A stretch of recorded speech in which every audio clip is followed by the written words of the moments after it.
For over a decade, Steve McNair and Eddie George were the heartbeat of Nashville.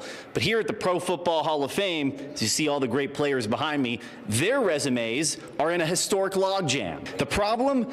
Well, the room gets more crowded every year. This February, first ballot locks like Drew Brees and Larry Fitzgerald sailed into Canton, narrowing the window for bubble candidates like George and McNair. Eddie George has been a semifinalist a couple of times. Steve McNair has been a semifinalist, and somebody who people say, hey, you need to look at, what not only what he did, but what he did to elevate the franchise. With the Hall limiting modern era inductions to just 5 per year, George and McNair face an uphill climb. I don't think winning a Super Bowl is the barometer. I mean, clearly you can go through here and find guys who didn't win a Super Bowl who are in the Pro Football Hall of Fame. But man, it helps.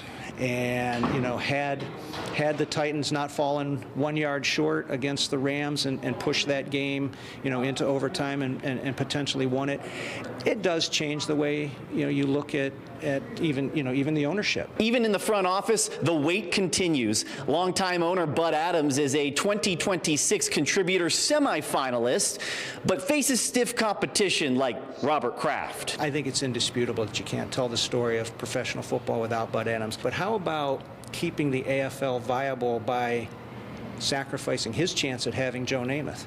Because he knew that if the Oilers tried to take Joe Namath, Joe was going to go to the NFL. That is sacrificing for the greater good, the good of the league, and sustaining the AFL when it probably would have folded if Joe Namath had gone to the NFL. In Nashville, their legacy is immortal, but here at the Pro Football Hall of Fame, the wait for the bronze bust continues. Reporting from the Pro Football Hall of Fame, Julian Minutson, News 2 Sports.